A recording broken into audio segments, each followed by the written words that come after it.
welcome to Learn Live. I'm Becca and I'm an Education and Engagement Officer here at the UK Parliament, so it's my job to welcome young people just like you into Parliament and teach them all about how laws are made, campaigning and how general elections work. I'm joined today by Mari, who works at the Parliamentary Archives, so I'm going to ask her to introduce herself and tell us a little bit about where we are. I'm Mari Takayanagi. I'm a Senior Archivist in the Parliamentary Archives and a historian of women in Parliament. And today we are sitting in the Archive Search Room, which is the room where members of the public come and do their research. Anybody in the whole world can come here and look at our documents, which go back 500 years, the historic records of the House of Commons and House of Lords. So on the 8th of March, Sunday the 8th of March, we're going to be celebrating International Women's Day, a chance to celebrate women all around the world. So today in our Learn Live, our focus is women's suffrage. So we're going to be learning all about how women won the right to vote. We would love to know where you're watching from today. So teachers, if you could comment your school's name in the YouTube chat box, that would be great. So after we watch a short video all about women's suffrage, we're going to be hearing from Mari, and she's going to be answering all your questions about women's suffrage. So we'll see you very shortly, and we hope you enjoy the film.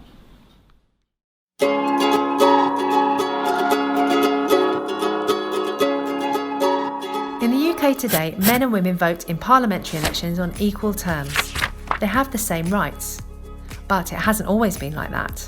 Let's wind back the clock to the beginning of the 19th century to begin our story there. In the early 1800s, although women didn't vote, it wasn't actually written into law to say that they couldn't. In fact, before 1832, there are some accounts of women voting, though it didn't happen very often. At this time, most men didn't have the right to vote either. But in 1832, as part of the Great Reform Act, things began to change. When the Act became law, it increased the number of people who were allowed to vote in parliamentary elections, but it only extended that right to men. It also brought in another significant change. It defined a voter as a male person. Imagine how it would feel to be told that your opinion doesn't matter and that you don't have the right to have your say on the issues that affect you. Think of 3 words to describe how that would make you feel and share your ideas with the person next to you. You've got 30 seconds.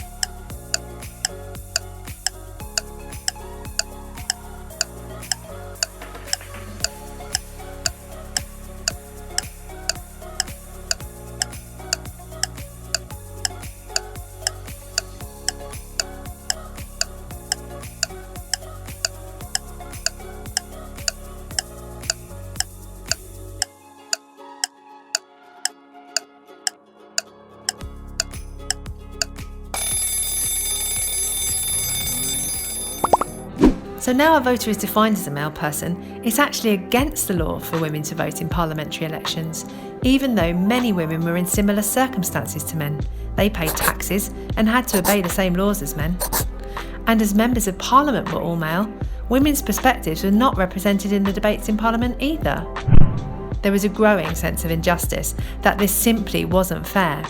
And from the mid-19th century onwards, groups of women joined together to campaign for the vote. They were known as suffragists. Suffragist groups existed all over the country and had many different names, but their aim was the same: to achieve the right to vote for women through lawful and peaceful means. An early example of their peaceful action took place in 1866. A petition, signed by over 1,500 women, demanding the right to vote was given to John Stuart Mill MP, who presented it to the House of Commons. But the idea of women being allowed to vote was unpopular with some people at this time. So when Elizabeth Garrett Anderson and Emily Davies brought their petition to Parliament, they hid it to avoid being noticed. They placed it under an apple cart where John Stuart Mill later found it.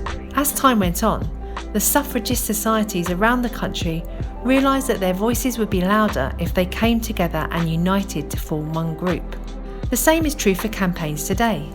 When lots of people join together to get their voices heard, they can really make a difference. Can you think of any campaigns or issues where people have joined together to get their voices heard? Discuss in your group and share your examples with us in the comments. You've got 1 minute.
In 1897, the suffragist societies came together to form the National Union of Women's Suffrage Societies, the NUWSS. They were led by Millicent Garrett Fawcett. She had written lots of articles on women's issues and was a frequent public speaker on women's rights. She was also married to an MP, Henry Fawcett, and regularly listened to the debates in the House of Commons from the Ladies' Gallery. Her husband was blind, so she had to be his eyes in Parliament for him. Her leadership of the NUWSS made it an influential force in the campaign for women's votes. The suffragists tried to both persuade politicians to support the cause and to raise awareness with the public through meetings and peaceful protests. In a speech in 1911, Fawcett compared the suffragists' peaceful movement to a glacier, slow-moving but unstoppable. However, for some women, the pace of change was too slow and they became frustrated. They believed that the campaign was being ignored and that words were no longer enough. In 1903, Emmeline Pankhurst formed the Women's Social and Political Union, the WSPU, but you may know them as the Suffragettes. Using the motto "Deeds not words," the Suffragettes felt they had to go much further to bring about change. They adopted militant tactics, including smashing windows and setting fire to postboxes. In Parliament, they chained themselves to statues, and they graffitied and protested and did everything they could to draw attention to the campaign.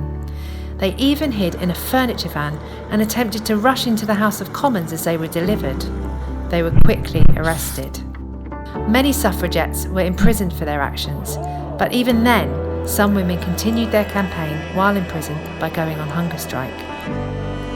Some women suffered extreme treatment in response to their hunger strikes, being force-fed by prison doctors who inserted a tube into their mouth or nose. They described their experiences as degrading, cruel and brutal. In the words of one suffragette, "Forcible feeding is to my mind one of the worst forms of torture imaginable." Though the women's actions may have shocked many people, others were shocked by the extreme actions of the government at the time for the appalling way it treated the women in prison. We've heard about the two main groups campaigning for votes for women, but by 1914 there were over 50 different suffrage societies across the UK campaigning for the vote, including the Women's Freedom League, the Actresses' Franchise League and the Men's League for Women's Suffrage. Let's recap on the differences between the suffragists and the suffragettes. On the one hand, we have the suffragists, led by Millicent Fawcett. They wanted to achieve the vote through lawful and peaceful means, letter writing, petitions and marches to persuade both MPs in Parliament and ordinary people to support their campaign. And on the other hand, we have the suffragettes, led by Emmeline Pankhurst. Formed almost 40 years after the first mass petition calling for women's suffrage, they were frustrated by the slow pace of change and felt ignored by the majority of male parliamentarians. They used militant tactics, including chaining themselves to railings, protests, smashing windows and going on hunger strikes. Now it's over to you. Think about what it would have been like for women and men at this time. How would you have campaigned for the vote? Would you have been a suffragist or a suffragette? Explain your choice to the person next to you. You've got 1 minute.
But dark times lay ahead. In Europe, a series of events triggered the outbreak of war, and on the 4th of August 1914, Britain entered World War I, declaring war on Germany. Described as a war to end all wars, everyone was affected, and lives were changed forever. The suffragettes put an immediate stop to their militant actions. Many of them concentrated their efforts on helping the government recruit women into war work, but peaceful campaigning continued throughout the war. With men fighting overseas, around 2 million women undertook jobs normally carried out by men. Women worked in factories and railway stations, and the Women's Police Service volunteers patrolled on the streets, proving they could do the work just as well as men. Some women joined the armed services, although not allowed to fight as soldiers. Other women on the front line learned new skills to help the war effort, working as doctors, nurses, ambulance drivers and mechanics, many jobs that would have been unthinkable for women before the war. With the war coming to an end, the government found itself in a difficult position. They had to have an election, but many of the soldiers that fought in the war were not entitled to vote under the current rules, so things needed to change. Politicians on all sides agreed that men who didn't have the right to vote before the war deserved that right now because of everything they had contributed to the war effort. Women's suffrage campaigners saw their opportunity to push for votes for women to be included in the changes. Women had proved themselves equal to men in the workplace, which helped to strengthen their arguments for the right to vote. And the previous 50 years of suffrage campaigning meant MPs had to consider this seriously. But MPs were concerned that if women had the vote on equal terms as men, they could outnumber male voters at an election, partly due to the loss of men in the war. Instead, they added an age limit, saying that only women over 30 who also met a property qualification could vote. On the 6th of February 1918, the Representation of the People Act became law, and for the first time, some women and almost all men were entitled to vote. But the story doesn't quite end there. Following quickly after the Representation of the People Act, the law changed to allow women to become MPs. In December 1918, the first woman elected was Constance Markievicz, but as a member of the Sinn Féin party in Ireland, she did not take her seat. The first female MP to take her seat in the House of Commons was Nancy Astor, who was elected in November 1919 to represent the constituency of Plymouth Sutton. Suffrage societies continued to campaign for women to have the vote on the same terms as men, and this was finally achieved 10 years later with the passing of the Equal Franchise Act in 1928. Today, we've learnt about the long campaign to achieve equal voting rights for men and women, but challenges to equality still remain today.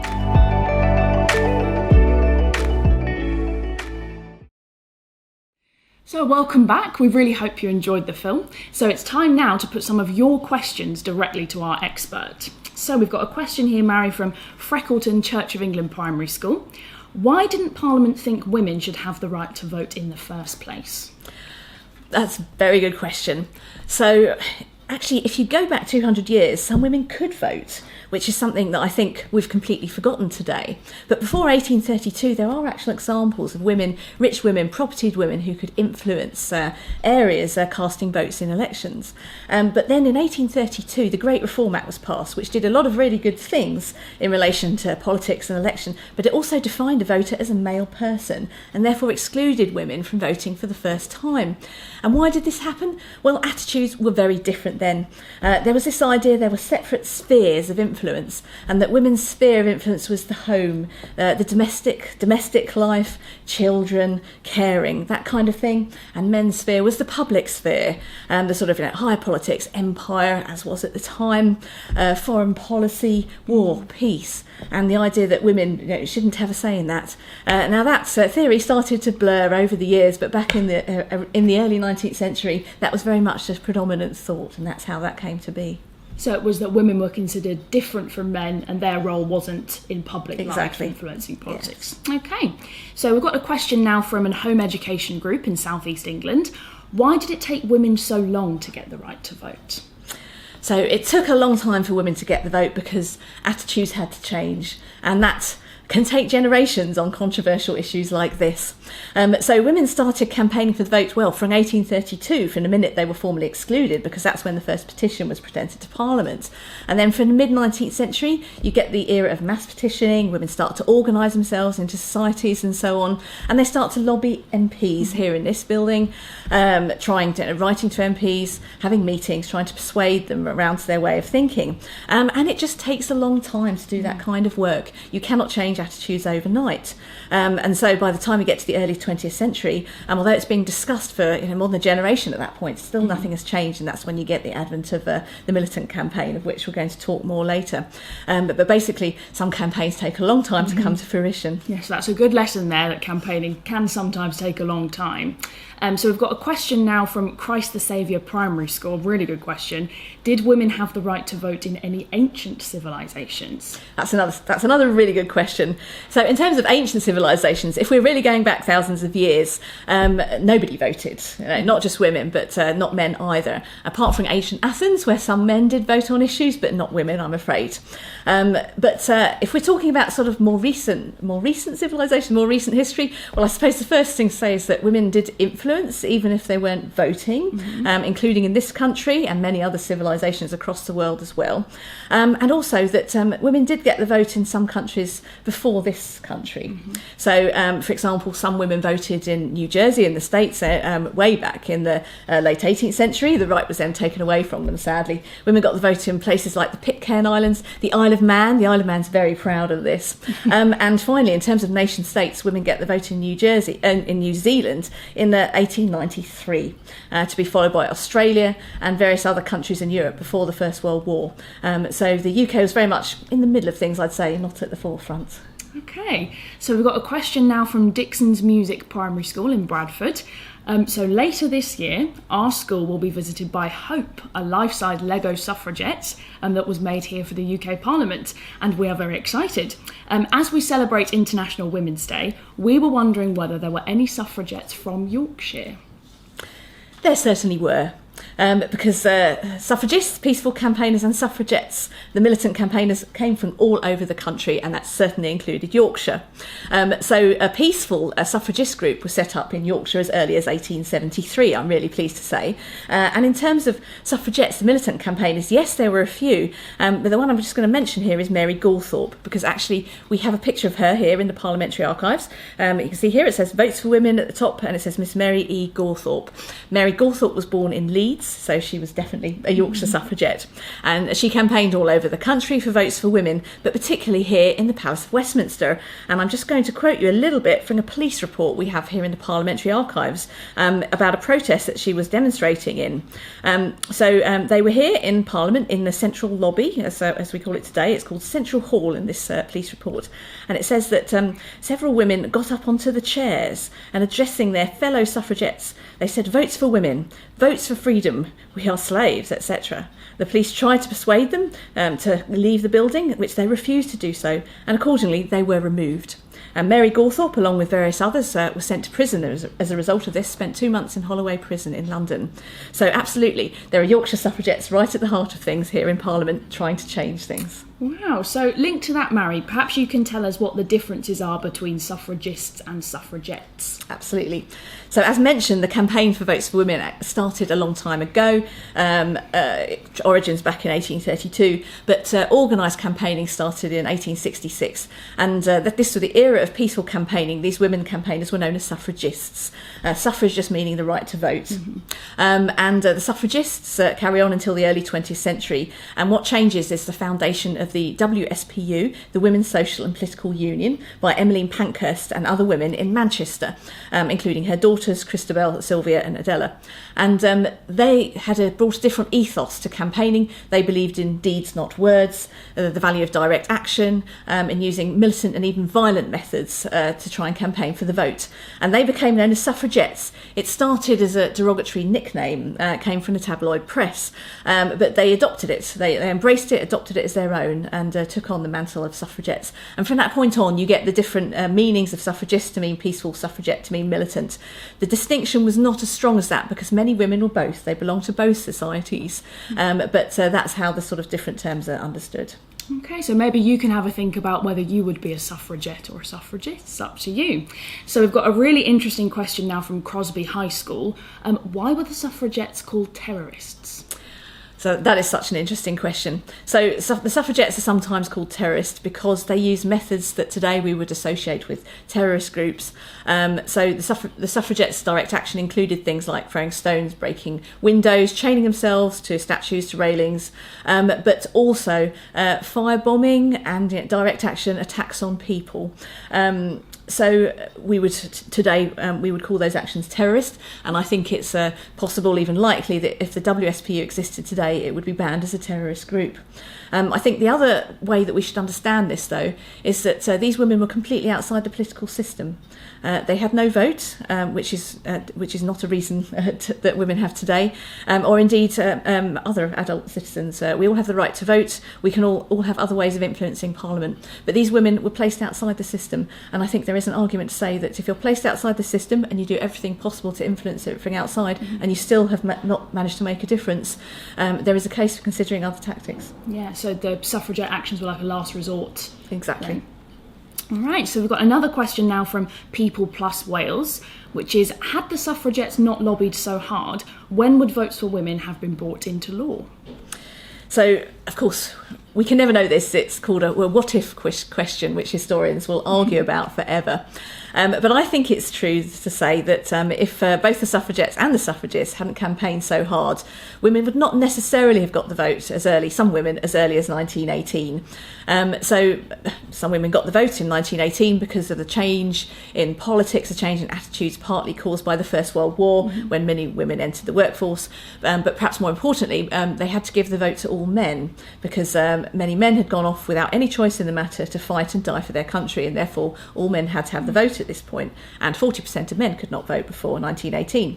But there was not necessarily any reason for women to get the vote at this point if there wasn't such a long history of campaigning which had shown that women cared about the vote, that large numbers of women wanted the vote and were willing to use it.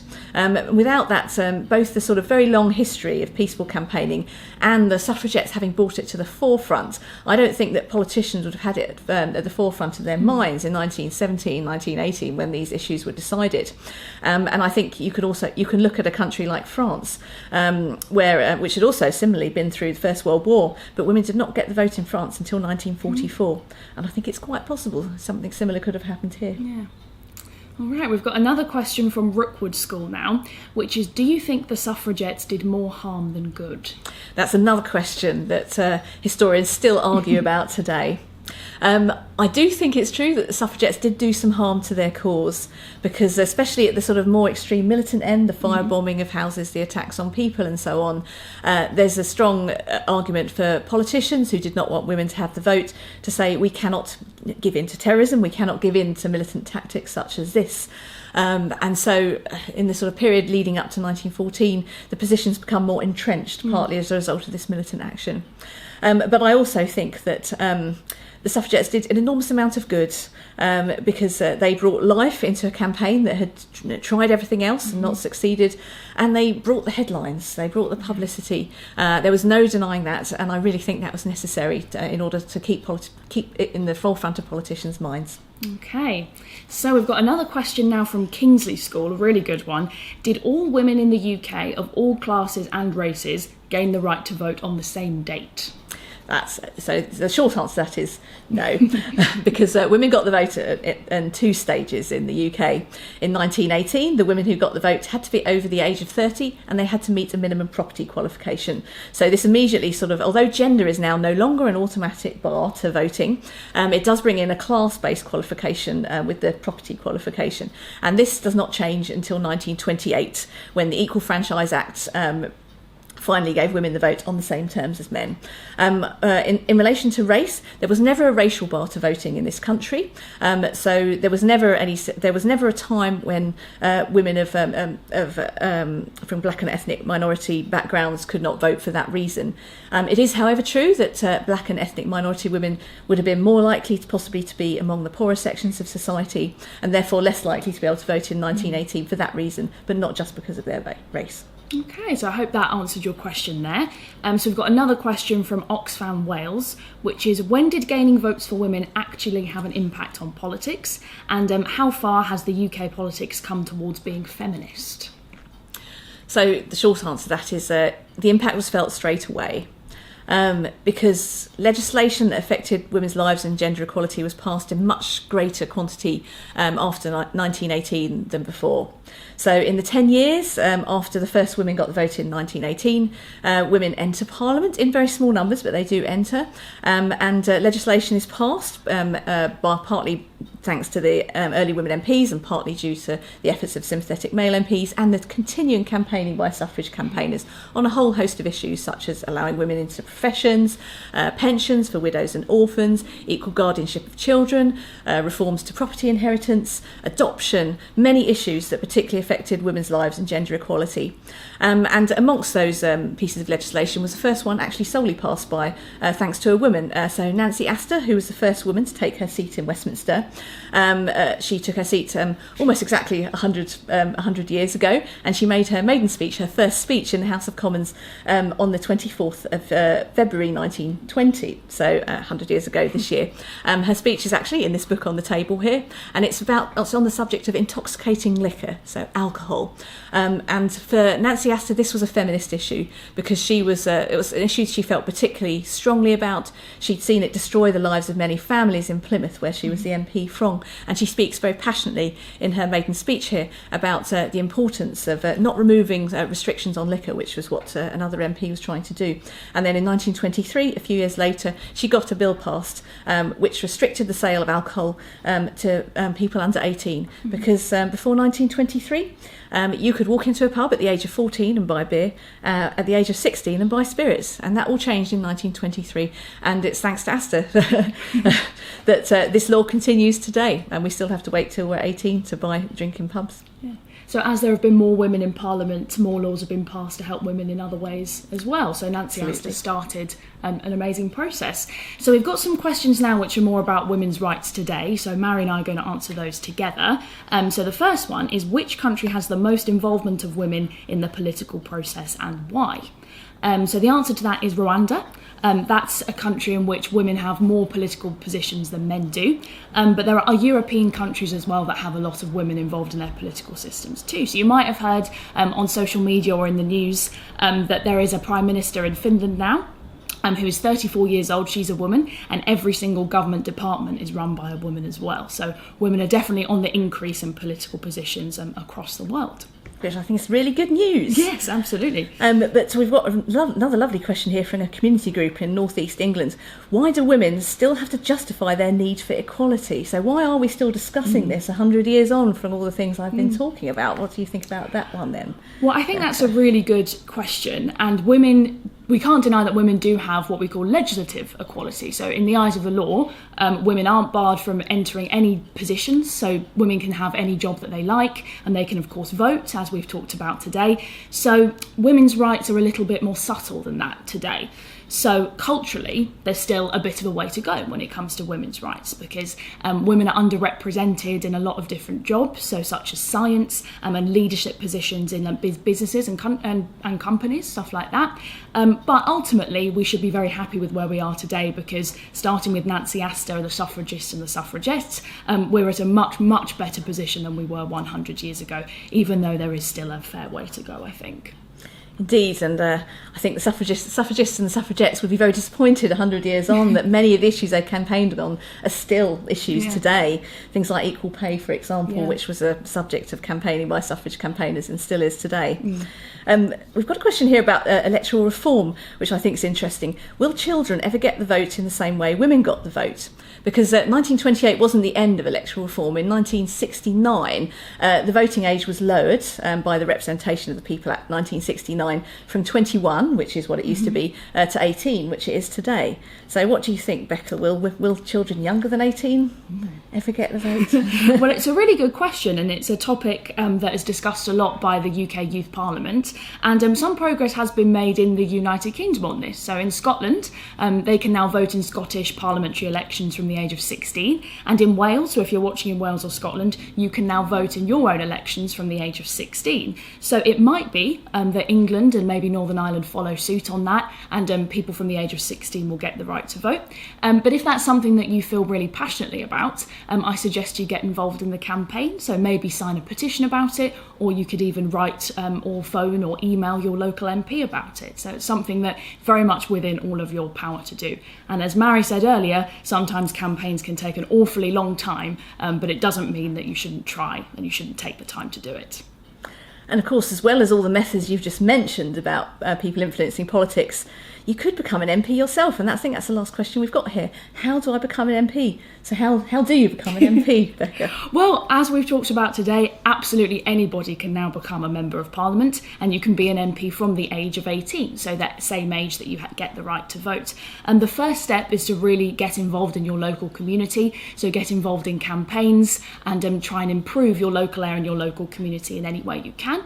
The next step after that would be to join a political party. So there's loads of different parties to choose from. You'll find one that matches what you believe in. Then as you get older, just keep getting involved in your local area and trying to make change any way you can. And then you can apply to stand in a UK general election. And as we've talked about today, that opportunity is open to absolutely everybody.